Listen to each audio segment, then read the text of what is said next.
ଏଥର ସିଏମ୍ ଟ୍ରଫିର ଦ୍ୱିତୀୟ ସଂସ୍କରଣରେ ପ୍ରଥମ ସଂସ୍କରଣର ଅଭୂତପୂର୍ବ ସଫଳତା ପରେ ସିଏମ୍ ଟ୍ରଫି ଦ୍ୱିତୀୟ ସଂସ୍କରଣ କେବଳ ନିଜକୁ ଫୁଟବଲ ଭିତରେ ସୀମିତ କରି ରଖି ନାହିଁ।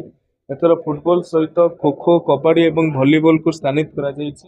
ବିଶେଷ କରି ଟିମ୍ ଗେମ୍ସ ଗୁଡାକୁ ଅତ୍ୟନ୍ତ ଗୁରୁତ୍ୱ ପ୍ରଦାନ କରାଯାଇଛି। ଓଡ଼ିଶାର ଖେଳର ବାତାବରଣକୁ ସହାୟକ କରିବାକୁ ଯାଇ ଗୋଟେ ସ୍ପୋର୍ଟସ ଇକୋସିଷ୍ଟମକୁ ବୁଷ୍ଟ କରିବାକୁ ଯାଇ ଇଏ ସିଏମ୍ ଟ୍ରଫିରେ ଆମେ ଆଶା କରୁଛୁ ପାଖାପାଖି 31,000ରୁ ଅଧିକ ଖେଳାଳି ଭାଗ ନେବେ। ଉଭୟ ମହିଳା ଏବଂ ପୁରୁଷ ବର୍ଗରେ ଅଣ୍ଡର 14, ଅଣ୍ଡର 16, ଅଣ୍ଡର 17 ଏଭଳିଆ ବିଭିନ୍ନ ଡିସିପ୍ଲିନର ଅଲଗା ଅଲଗା ଏଜ୍ ଗ୍ରୁପ୍ସ ଅଛି ଏବଂ ପାଖାପାଖି 3,400 ମ୍ୟାଚେସ୍ ଏଥିରେ ଅନୁଷ୍ଠିତ ହେବ। ପ୍ରଥମେ ଇଣ୍ଟର ଡିଷ୍ଟ୍ରିକ୍ଟ, ତାପରେ ଜୋନାଲ, ତାପରେ ଷ୍ଟେଟ୍ ଲେଭେଲ ପ୍ରତିଯୋଗିତା ଗୁଡ଼ିକ ଅନୁଷ୍ଠିତ ହେବ। ଓଡ଼ିଶାରେ ଖେଳକୁ ତୃଣମୂଳ ସ୍ତରରେ ପହଞ୍ଚେଇବା ଇଏ କେବଳ ସରକାର ଏ କଥାରେ କେବଳ ଉଚ୍ଚାରଣରେ ସୀମିତ କରି ରଖୁନାହାନ୍ତି, ତାହାକୁ ଆଚରଣରେ ପ୍ରଦର୍ଶିତ କରୁଛନ୍ତି।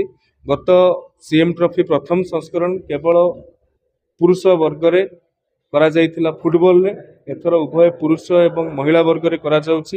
4ଟି ଡିସିପ୍ଲିନରେ କରାଯାଉଛି। ଗତ ଥର 6,000 ପାଖାପାଖି ପିଲା ଏଥିରେ ଖେଳିଥିଲେ, ସେମାନଙ୍କୁ କିଟ୍ ମଧ୍ୟ ପ୍ରଦାନ କରାଯାଇଥିଲା। ଏଥର ପାଖାପାଖି 31,000ରୁ ଅଧିକ ପିଲା ସେଥିରେ ଅଂଶଗ୍ରହଣ କରିବେ, ଖେଳିବେ ଏବଂ ଆମେ ର ଟ୍ୟାଲେଣ୍ଟ ଉପରେ ଅଧିକ ଗୁରୁତ୍ୱ ଦେଉଛୁ। ଯେଉଁ କଥା ସ୍ପୋର୍ଟସରେ ଅଛି ଯେ କ୍ୟାଚ୍ ଦେମ୍ ୟଙ୍ଗ, ସେମାନେ ଯୁବାବସ୍ଥାରୁ ସେମାନଙ୍କୁ ଚିହ୍ନଟ କରାଯାଉ ଏବଂ ସେହି ଅନୁସାରେ ତାଙ୍କୁ ପ୍ରଶିକ୍ଷିତ କରାଇଲେ ଆଗାମୀ ଦିନରେ ଆମର ଯେଉଁ ଲକ୍ଷ୍ୟ ରହିଛି ପଡ଼ିଆରୁ ପୋଡ଼ିୟମ୍ ଇଏ ସଫଳତାର ସହିତ ସମ୍ପାଦିତ ହେବ ବୋଲି ମୁଁ ଆଶା ବ୍ୟକ୍ତ କରୁଛି। ଧନ୍ୟବାଦ। जय जगन्नाथ। आज सीएम ट्रॉफी जो अनाउंसमेंट है ये किसी कम कथा नुहे, बहुत स्टेट रे काम होउथिबो, किंतु आमर जो कार्यक्रम बर्तमान हाथ को नहीं सरकार एवं तृणमूल स्तर यहाँ बहुत बड़ा स्वागत योग्य पदक्षेप। प्रत्येक वर्ष यहाँ हवा दरकार। मंत्री संगे आम आलोचना करूँ, मंत्री कहले दरकार पड़े यहाँ वर्ष को दुईथर भी हो पारे, तेणु किसी कम कथा नुहे।